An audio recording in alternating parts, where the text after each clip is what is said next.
This poem, I'm the One, is exactly why I dreamed of becoming an educator for as long as I can remember. Coming from a family of educators, I have learned that teaching comes from the heart and not every day is paradise. As you can see, I am small in size, but my heart is extremely big and I have always wanted to become an educator. It wasn't until my 8th grade year, thanks to Miss Yates' math class, that I discovered I had a passion for math. Good afternoon. My name is Andrus, and I'm here representing Andrus FCCLA. My project, 2027, The Perimeter of Cali's Future,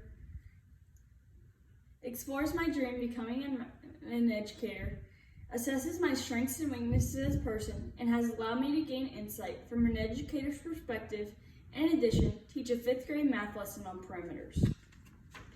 I've always had a big passion for special needs students. During my 8th grade year, my math teacher, Miss Yates, made me see a whole different side of math that was both fun and challenging. Allowing me to see math in a whole different way really ignited a fire within me, and that's when I knew I loved math and I would love to teach it to others. My goal after graduation is to become a secondary mathematics educator with a special education certification. In order to pursue my dream, you need to have a bachelor's degree with a major in education and a minor in mathematics. If you major in education, then your criteria is based on the education program. In addition, you must pass the PPR exam and the content exam. After graduation, I can then add the special education endorsement. After researching the path I need to take to achieve my dream, I then took an in-depth look at myself and why I'd be perfect for a future in education. In order to be a successful educator, regardless of the subject matter or level, you must be kind, loving, and patient. If you were to ask people who know me, they would say that I fit that description to a T, along with some other personal skills, such as my love for serving others, my patient heart, my math ability, and my love for life. For the past 3 years, I have volunteered with special needs students, participated in countless service projects for school organizations, and this year, I have helped tutor peers in math class. In addition to my skills, I am a kinesthetic learner, which provides me with the ability to incorporate hands-on activities to understand content material. My skills and learning ability are just a few reasons why I'm perfect for a future in education. To help assist me in my dreams of becoming an educator, this school year, I selected to take Principles of Education and Training. Principles of Education and Training is a level 1 course that allows students to get a small glimpse into the world of education.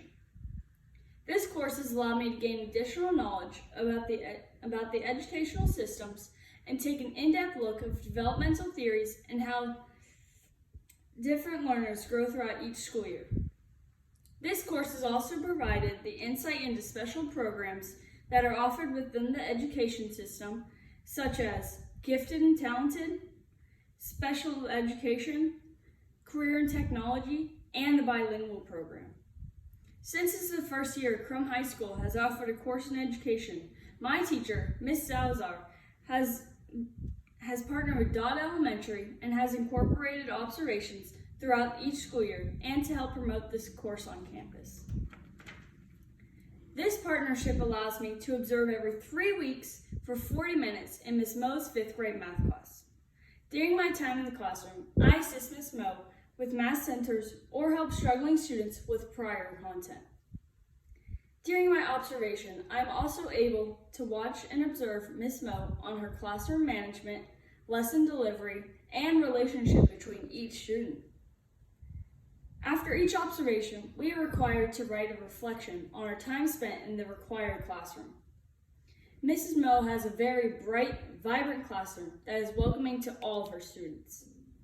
She explains that her desk arrangement helps aid in the fundamental 5, which are frame the lesson, working in the power zone, frequent or small purposeful group talk, recognize and reinforce, and write critically. The classroom is organized with an extra help area, absent work area, supply area, and an area to turn in homework. The observations have been excellent and have allowed me to see inside the elementary classroom from a different point of view, especially because I had been a student in Miss Mo's class back in 2014.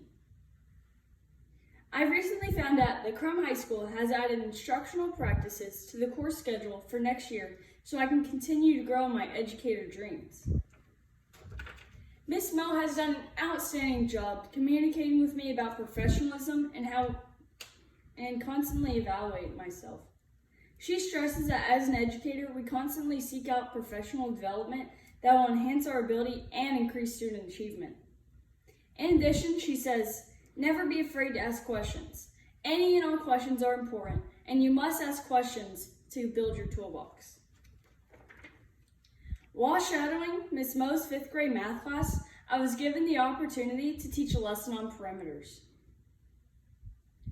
A week before the lesson, I arranged a one-on-one visit with Miss Mo for her help on the lesson. I created a lesson that incorporated all the different learners such as auditory, visual, and kinesthetic. I also incorporated something for their taste buds. I started the lesson by asking questions to gain a sense of their prior knowledge. I then walked around the room explaining perimeters and how perimeters everywhere in our lives. I created 2 different posters for the classroom that allowed students to reference material if they forgot a step. The next step of the lesson was finding the perimeters as a whole. Together, the students and I looked at several examples of perimeter, and one by one, the students helped calculate the perimeters of the objects. After roughly 20 minutes, the students played Spin the Perimeter. The students had to spin the wheel, and the first number would be the width of the object, and the second number would be the length of the object. As students were completing this exercise, I walked around the room to ensure all students were actively participating and understood the content. Once the activity was finished, each student was given a Little Debbie's Cosmic Brownie.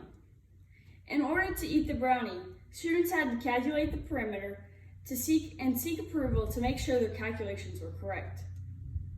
The last piece of the lesson was an exit ticket with five questions for understanding. Students had to complete the exit ticket before they were allowed to go to their music time. I'm overall happy with this lesson, and 94% of the students that were there mastered the objective. This project has allowed me so many opportunities to increase my passion and desire to be a secondary mathematics educator. Although I loved getting a small glimpse into the world of education, I had to learn time management, communication etiquette, and how to organize my thoughts. This project challenged me both mentally and physically, but has helped me grow professionally. I hope you are just as excited as I am for 2027, the perimeter of Cali's future. Thank you.